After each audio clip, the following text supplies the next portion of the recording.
tell us a little bit about your current role and the background journey and how you got here. Well, I'll start at the beginning. So born in Manitowoc, Wisconsin, grew up in Racine, Wisconsin. Went to Racine Park High School for 3 1/4 years, graduated from Oak Creek High School, and actually didn't come here for school, although my wife did. I'll talk about that in a little bit. Went to Indiana University, thought I was going to go to law school. I have degrees in public affairs and sociology, and didn't really know what I wanted to do. Early on in my college career, I thought I wanted to go to law school. Found out what lawyers did, decided I wasn't particularly interested in that, and pivoted within the School of Public Affairs in Indiana. There's a public finance track, so I just wanted to put the word finance in my resume. And graduated, focused on public finance, and I graduated in 2008, the world's falling apart. And it turns out Indiana is one of only a few schools in the country that has a public finance track. Most of those people go into traditional municipal finance, state, local government level work. But I thought I wanted to have a career in real finance, so I ended up getting a job at a company called PFM Group because they looked at my resume and said, "Oh my goodness, you're from Wisconsin, but you went to Indiana, you must love municipal finance." Of course, like, yeah, revenue bonds, geo bonds, I'm your guy. So I started on a municipal bond trading desk in Charlotte. They moved me to Los Angeles. At one point in time, I worked on a structured trade where Goldman Sachs sat on the other side of the table. It was actually for the Minnesota Twins in Hennepin County when they built Target Field. And after that transaction, the head of the sports entertainment practice at Goldman said, "Hey, do you want to come sit on the other side of the table, represent teams and owners and leagues, a whole host of things, M&A work, finance work, media work. But one of your big focuses is going to be leveraging your experience at PFM and advising teams and owners on public contributions to private projects." So I moved from Los Angeles to New York, worked at Goldman for 6 years in the investment bank, did a whole host of things in sports entertainment. It was an incredible experience.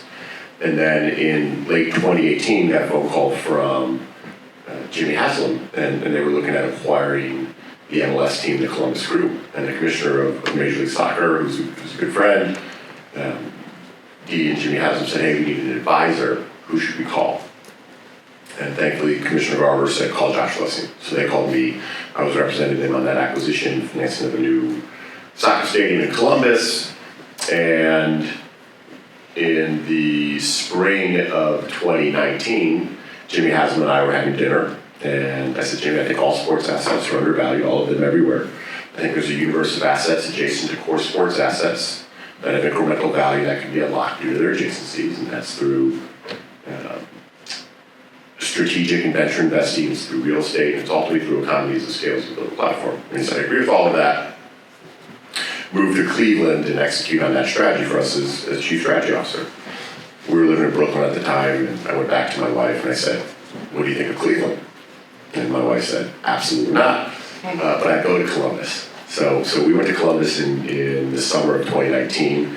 I took over as chief strategy officer, stood up HSG Ventures, our venture investing fund that invests in things that are strategic to our core business of operating sports teams, also in things that we just like. So the WNBA at the league level, Aston Martin's F1 team, Dude Perfect, and a whole host of other sort of more venture technology companies that sports entertainment touch.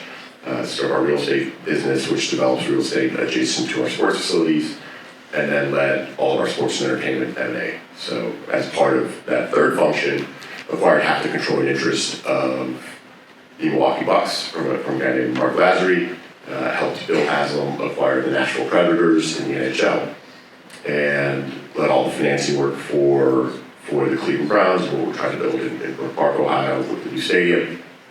And for a couple of years, I also served as the interim president of the Columbus Crew with an incredible run. We won an MLS Cup, a Leagues Cup championship, hosted the MLS All-Star Game, and that was really my first operating experience. And then late last year, Wes Edens and Jimmy Haslam called me and said, "Do you want to go back home? And do you want to go to Wisconsin and take over as the president of the Milwaukee Bucks?" And that was never really on my radar as a potential career path.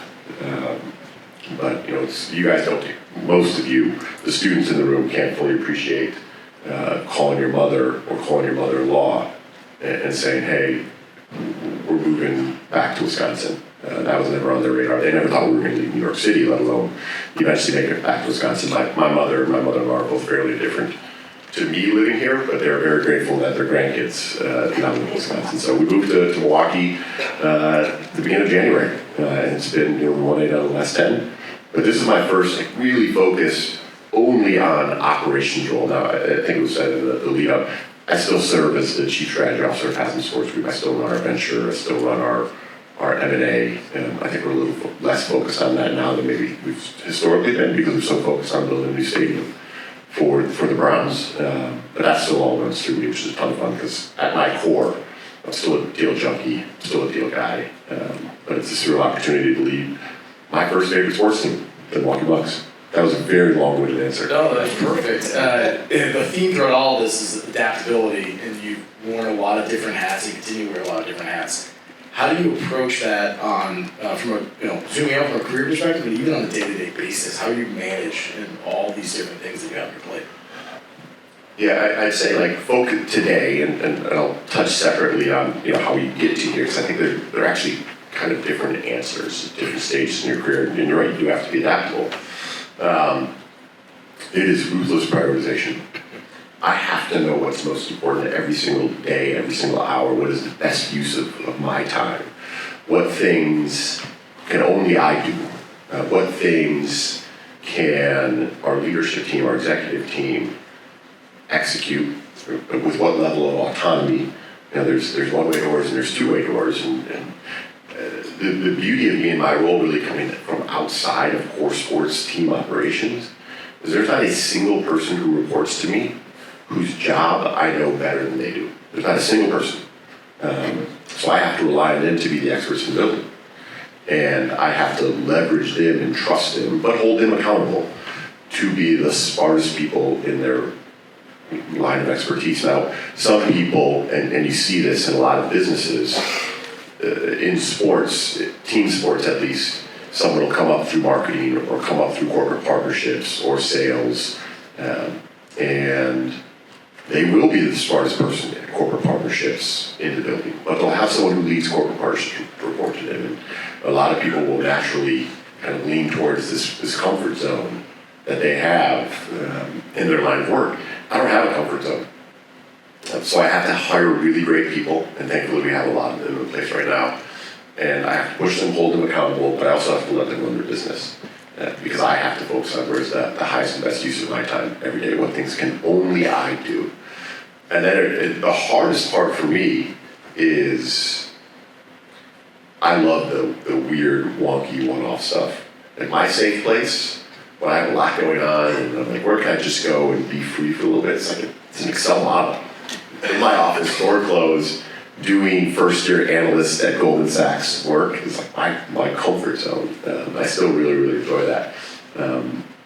But I have to be really thoughtful on where's it. And when I think about adding value, create equity value. That's everything that I do is with the explicit intent of creating equity value for our organizations. And there's a lot of indirect ways to do that, right? You create equity value by driving revenue. You can create equity value by having a great culture and having people that are motivated to drive revenue. You can create equity value by managing costs appropriately in a responsible way.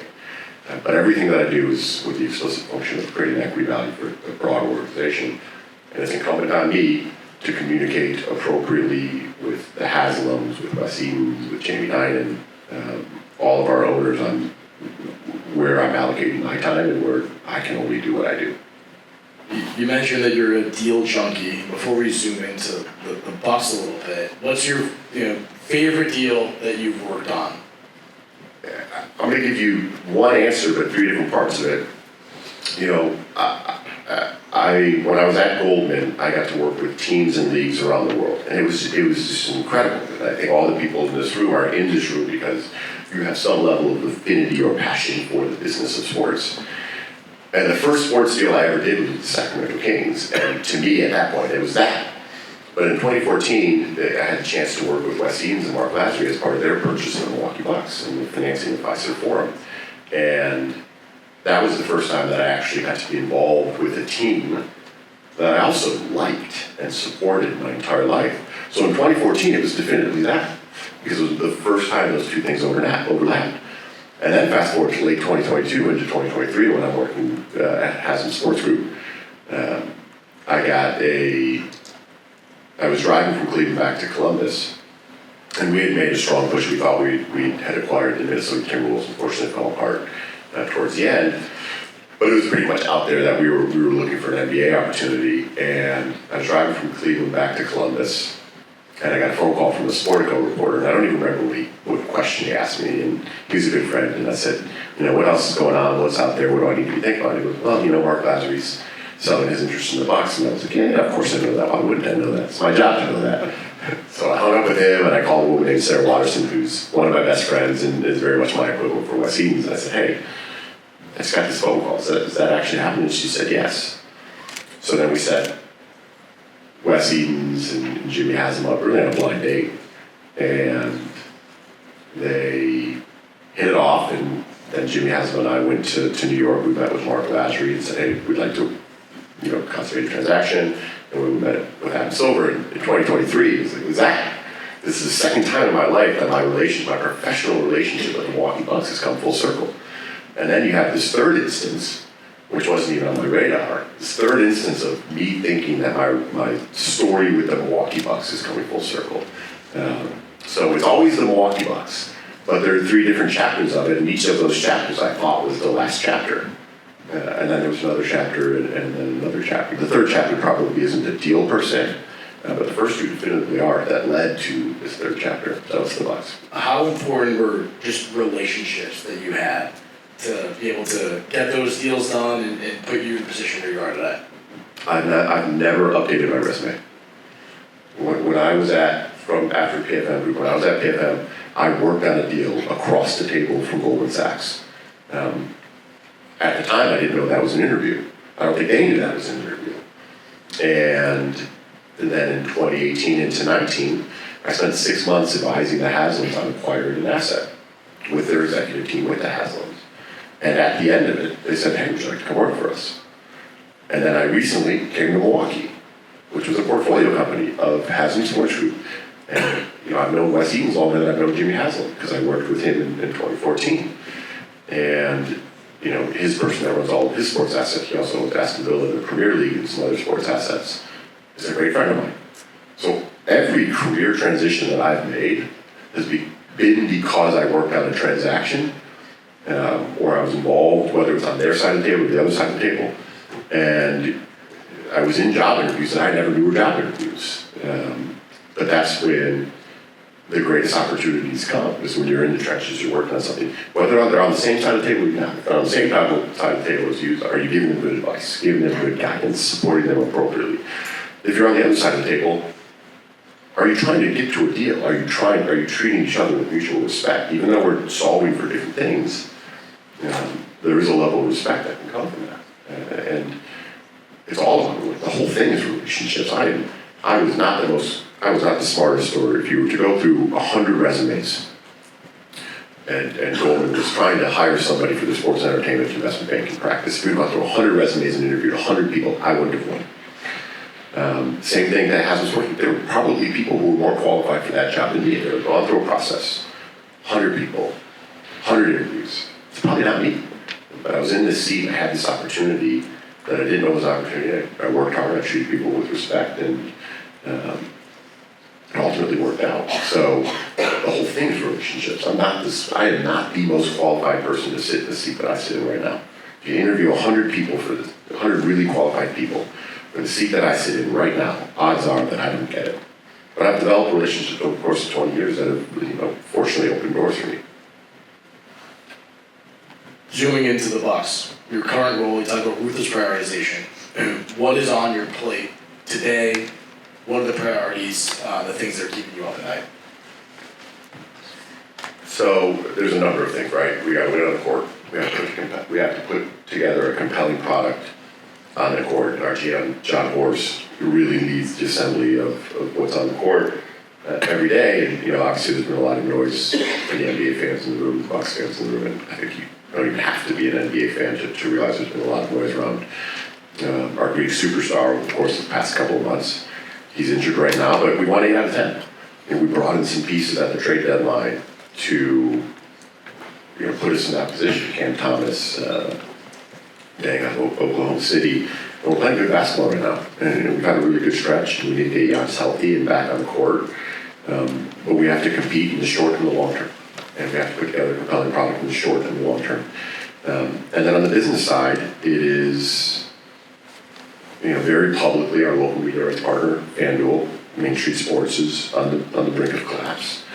We have to ensure that we are delivering our games to our fans. We think we have a solution to get through the rest of the season, but next year we have to find a solution to deliver 82 Bucks games to our fans. And while it's challenging from the perspective of we need to generate revenue, there's a huge opportunity for us in terms of reaching our fans. Right now we're only 500,000 households in the state of Wisconsin. I'm assuming most of you don't have a cable subscription package. And if we go to an OTA or streaming platform, we can be in nearly 3 million households in the state of Wisconsin. And that's a huge opportunity for us. We have to figure out, we're not going to get the rights fees from being on cable and the distribution fees. However, what can we do with the fact that we're in 6x as many households as we otherwise were? So that's one. Two, we've got a jersey patch deal that's coming up at the end of this season. That's one of our most valuable assets. It's a global asset. It's seen on TVs and on marketing materials around the world, but we have to drive a good business result on the value of that patch. And then, listen, we've got the core business operations to function. We have to sell tickets. We have to drive revenue. At our core, we've got to do that. And tickets matter, and corporate partnerships matter, and third-party events matter. And then we've got a huge real estate project adjacent to the arena, and we've got a big few months coming up where we'll break ground on the next phase of the multifamily project. This evening is actually the first concert at a new 4,500 person Live Nation venue. We're going to break ground on a second hotel and then hopefully break ground on a pretty substantial commercial office building, which we're excited about. So we can deliver all of that. And that's just my box shop. And then, we're, I'd say, more than kicking the tires on another asset. For Haslam Sports Group, have to finance and develop and break ground on a new dome stadium for the Cleveland Browns, and those are big priorities for me as well. Going back to the local media rights, how are you working with the other NBA franchises and the NBA League office to really solve this problem or look at what the future of the NBA and what it looks like? So there are 13 FanDuel Main Street sports teams, and every Monday morning we get on a call together and we say a little prayer. It's actually interesting. This is such an important revenue stream to us, but there are 13 NBA teams, a number of NHL teams, and Major League Baseball teams that are going through the same problem as us right now. And Main Street also has creditors who are in a really bad spot. So the league has led negotiations to this point with those creditors to ensure that we get to a good place for this year. And then we really have to evaluate what all of our options are for next year. And us and 12 other NBA teams are solving for the same thing. It's different in every market. Phoenix took their own rights a couple of years ago. Gray Media has coverage in the entire state. So on one channel, they can reach the entire state. There's not one singular OTA platform that reaches the entire state. So we have to put together a number of them to ensure that we get coverage in Milwaukee, and Green Bay, and Rhinelander. And then we also have to ensure that people who are looking for a streaming option have the ability to get to us via a streaming option. So fortunately, there's a number of teams solving for the same problem. They're all a little bit different. And then at the same time, the league is trying to solve for what is a good aggregate result for all of the teams to come together.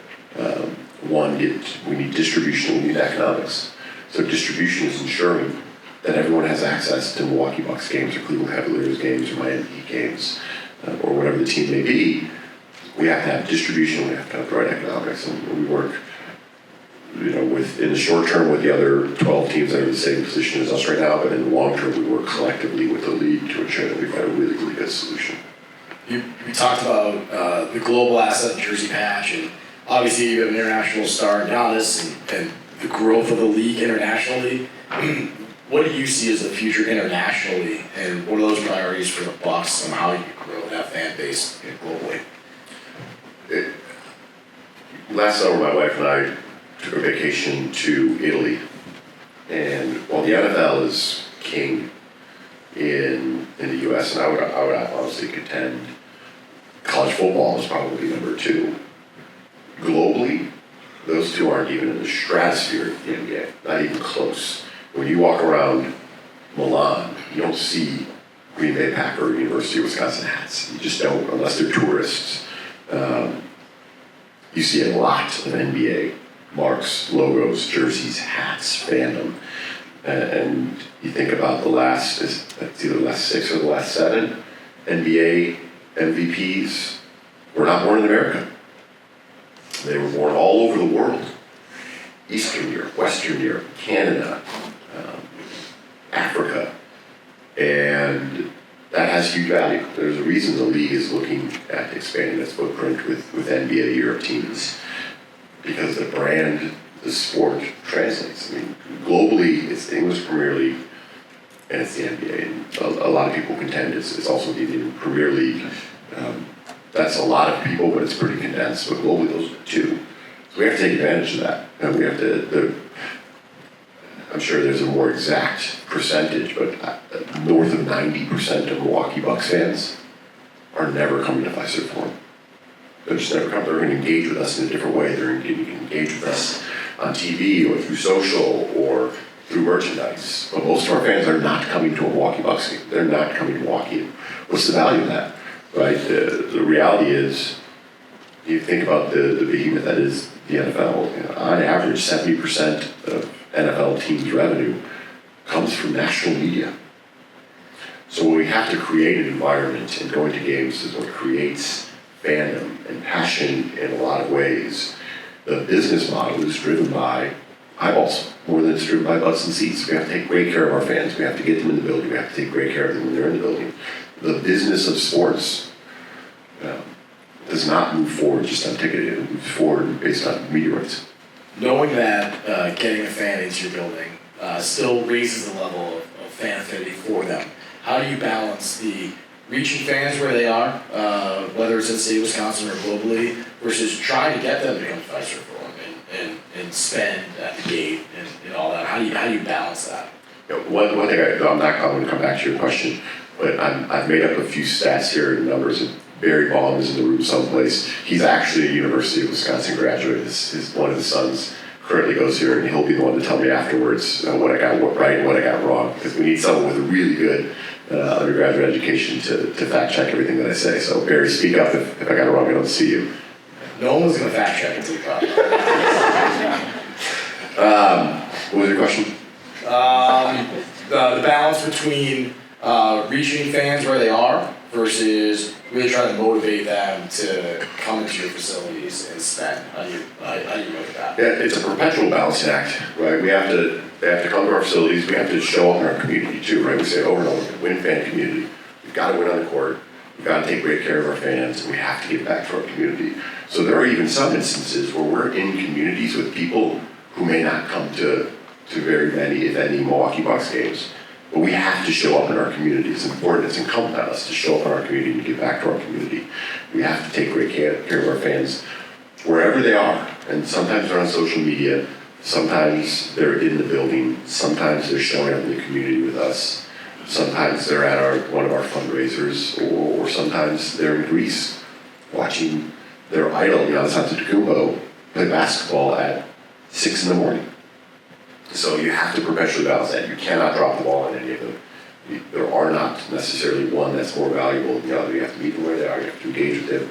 You have to create the experiences, the content, the interaction that they want. And it is not only is it a perpetual balancing act, real time, it is evolving and changing real time. So the answer to that question today, but I'm not sure I actually answered it, is drastically different than it was 2 years ago. It's going to be drastically different than it's going to be in 2 years. You know, one of our bigger challenges, you know, we are constantly fighting for two things with our consumers, our fans, our customers. One, their attention. If you think about, we had a game on New Year's Eve. Our fans had the decision to watch a Milwaukee Bucks game or watch the series finale of Stranger Things. We are competing for their attention. And the difference between those two things is if I don't get you to watch a Milwaukee Bucks game live, you're probably not going to watch it. You're going to look at the box score, you can see some of the highlights on Instagram, but you're probably not going to watch it. You can watch Stranger Things an hour later, 2 hours later, 2 weeks later. It's the same experience. But people get excited about the series finale of Stranger Things. So I have to compete with that for mind share, for attention, to ensure that people are engaging. And then I'm also competing with them for a share of their wallet, quite frankly. You have you guys are poor college kids, and your choice is, do I want to go to a Milwaukee Bucks game? Or do I want to buy a new pair of shoes, or a new jersey, or another round of beer at the KK? Those are decisions you all make. I'm competing for your disposable income as well, your parents' disposable income, your neighbor's disposable income.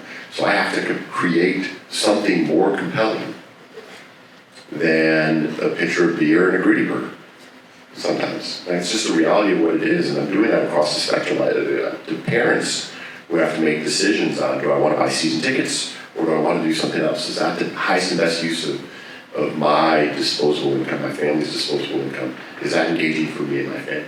So those are two things I'm constantly solving for. How do we ensure that we have the attention of our consumers, our fans, our potential consumers and fans? And how are we competing for a share of their wallets? And potential is a fickle thing, right? If you guys come to a Bucks game and you've never been to a Bucks game before and it's an experience, I gotta work that much harder to get you to come back again. So I have to treat every person in the building like it's their first time engaging with us. And I have to give them a compelling experience, because if they don't have that, it's going to make it that much harder the next time around to get them to come back, to get them to engage, to get them to care. And it's really hard, and consumers are fickle, and they're changing every single day. And the older I get, the more disconnected I am with people.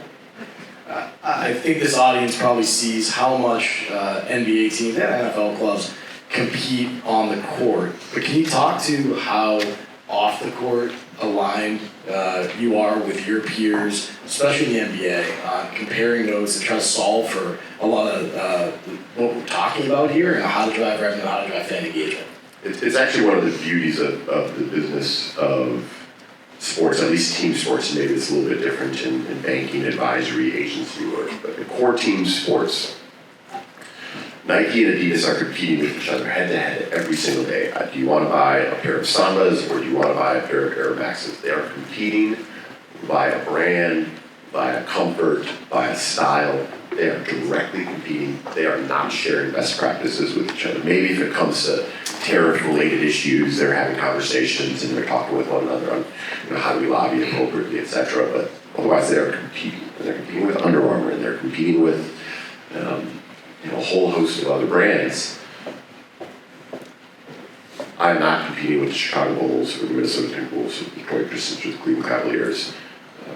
We are working together. And maybe it's a little different. The Brooklyn Nets and New York Knicks are maybe a little bit different, or the Lakers and Clippers. But I get to lean on my peers. They want us to be successful because our success begets their success. And again, remember, in professional sports and even in collegiate sports, we need to grow the base of fans. If I can get 1 million more Milwaukee Bucks fans in the state of Wisconsin, that value accretes directly to national media rights.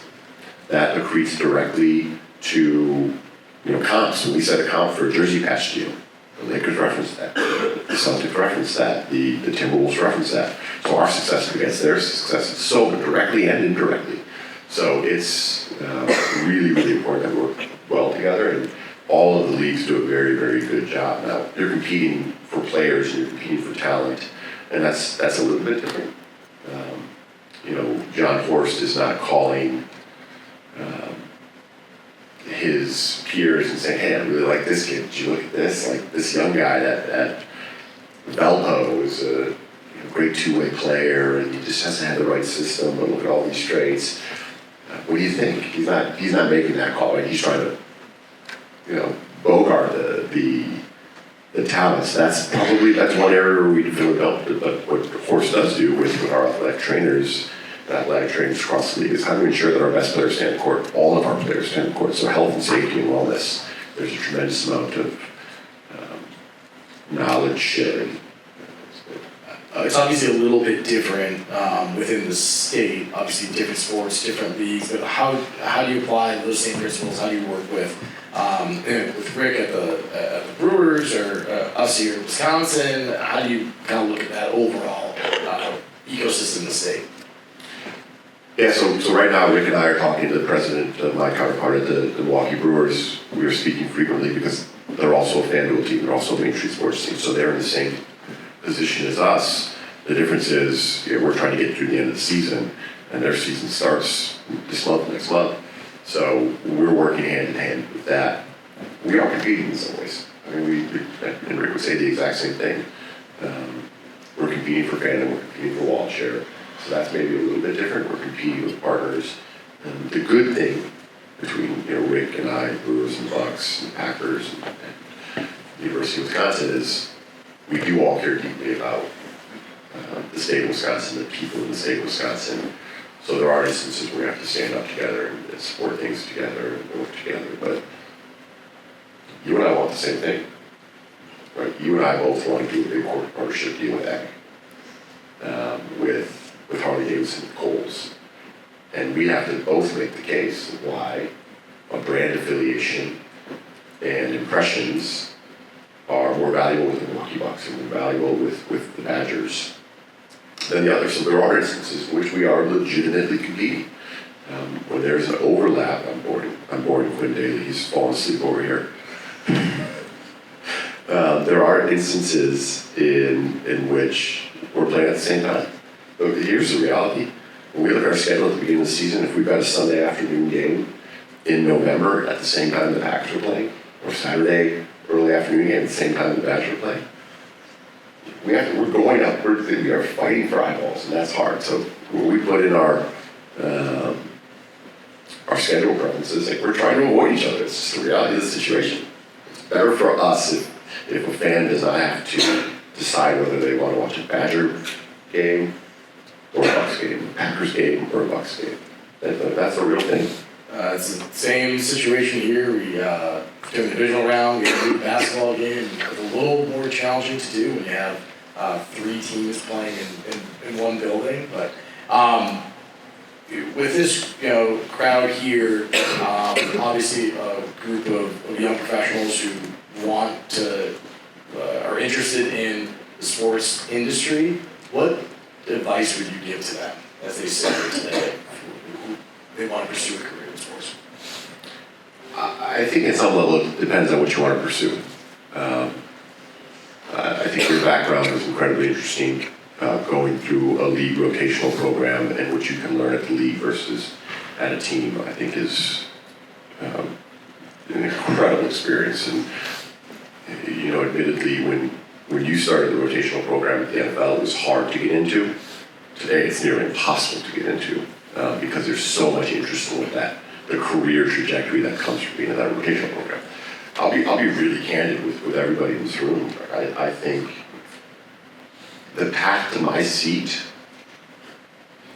is, whether it's my current seat or my previous seat, it's more likely than not graduating and going and working in the ticketing department at the Milwaukee Bucks or the corporate partnerships department at the Brewers. I think you can get really great experience in corporate comms, in finance, in consulting, Fortune 1000. I think you can get great experiences that are relevant to sports in a lot of different places. 20 years ago, if you wanted to have my current job, you would have had to start in sports. You would have to work your way up. Today, there are a whole host of different paths to working in sports. It's not the same. Sports is so different.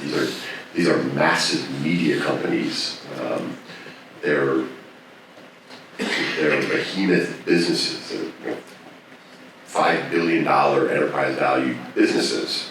And what it takes to run them are different today than it was 20 years ago. That's just the reality of the situation. So I don't think for the people in this room, you have to solve for a great sports job day one. You do have to solve for incredible experiences. Work really, really hard. You have to be very, very thoughtful. And in 10 years, you can look up and say, I'd like to kick the tires on the sports team. I never set out to work in sports. I never set out to be the president of the Milwaukee Bucks. I started my career on a municipal bond trading desk. And I had a couple of opportunities that presented themselves, and I took a couple of random left turns, and I worked harder than anybody. I treated people well, and it worked out. So my advice to you is get really great experience. Work as hard as you can, and then once you work as hard as you can, realize that you can work even harder, and treat people with respect, and trust people, and ask good questions, and be really thoughtful. And if you do that, have to think about sports for 10 years, the first 10 years of your careers, to have a really great and compelling. And the hard thing is, and I had the same problem too, and I'm sure you did, you constantly think about the situation you're in right now. You're 23 years old, I don't want to make this decision, I want to go left. Okay, if I go left, will it impact this? You don't really have to think, though. You feel like your whole world is in that instance, like your career is going to be 40 years long. You don't have to figure it out in year 1, you don't have to figure it out in year 5, year 10. But you do have to collect great experiences, you do have to work really hard, you do have to treat people with respect. To just touch on that, I always joke 5 years ago, I didn't even know what a deputy athletic director was. So to say I dreamed of being in this role would be a lie. And, I look around folks in our athletics department, I look at folks in the league office I used to work with, they were experts in their industry, maybe didn't even work in sports. Our CFO here in Wisconsin was in the private sector. Our head of brand marketing came from, was head of brand marketing for American Girl Doll. I didn't even have experience in sports. But applying kind of those business insights has really helped move us forward, and I think you probably speak to the same thing. Yeah, so if using the exact same logic, if someone would have told me at 15, at Park High School, that at 20 I would be studying public affairs and sociology at Indiana University, I would say that's not realistic. I'm going to go to Madison and study business. And if someone at 20 would have said at 25 you're going to live in Charlotte or Los Angeles and you're going to get a municipal bond trading desk, I don't know what a municipal bond is, that's not realistic. At 25, if someone said at 30 you're going to live in New York City, investment bank at Goldman Sachs, advising teams and owners and leagues and a whole host of transactions, I would say, well, you just told me I was in municipal finance, like, how did I get over there? At 30, someone would said at 35 you're going to be chief strategy officer for Haslam Sports Group, and you're going to venture fund and real estate and M&A, and you're going to be a Cleveland Browns fan. I was like, that's definitively not accurate. And someone said at 35, at 40, you're going to be the president of the Milwaukee Bucks. I would say, how do you get from here to here? So, even I don't have to figure out. So when people ask me what I want to do in 5 years, well, it seems like I've got some things figured out. I have no clue whatsoever. But I know that between now and then, I'm going to work really hard. I'm going to treat people with respect. And your life will change and evolve. And I've got kids now, and I'm married, and that shapes your view of the world and your decision making and how flexible you can be with life decisions. But at no point in time, that's not even hyperbole, at no point in time would I have ever correctly guessed what I would be doing in 5 years from the age 15 to today. So for me to guess what I want to do in 5 years, for me to say definitively I want to do this, I don't want to pigeonhole myself, because every 5 years out, I'm glad I was wrong in whatever I thought I'd be doing in 5 years, because I had a pretty cool run. I think we have a minute or two for questions. Want to open it up? Questions? Yeah, you mentioned the globalization of the game and how the NFL is kind of falling behind from everything else, given it is an American sport. When it comes to basketball, with all these global players, like you mentioned winning the MVP the last several years, where do you see the game going, and do you see the NBA expanding beyond what it is now? Yeah, I mean, the league is publicly exploring NBA Europe. They've had great NBA China initiatives. Fortunately, the league's back in China after several years of being exiled. NBA Africa, the growth of NBA Africa with dedicated teams in Africa is planting flags everywhere. It helps when you have a superstar, that is from a certain place. And even in Canada, like, people talk about it a little bit. Hockey is the national sport of Canada. Basketball's making real inroads in Canada too. Same with Mexico. So it's incredibly important.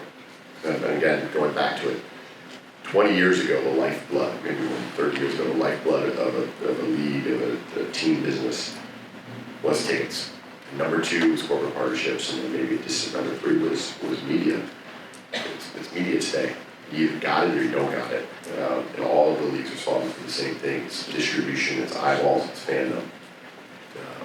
And that's probably the only thing that I saw a stat recently, and Barry Bob, please correct this if it's wrong. 2% of the content on television is sports. 30% of the minutes consumed on television is sports. I'll get the number a little wrong, but it's somewhere between 90 and 95 of the 100 most viewed shows on television or programs on television over the course of many years is always sports. Often it's led by the NFL and college football, but basketball's in there, baseball's in there as well. It's sports. It's media rights. It's distribution. It's meeting people where they are and giving them access to the games. Live sports is still the most important live content. That's not going to change. And we have this ability to reach people in a way that 30 years ago we didn't. We have to take advantage of it. Good question. Time for one more.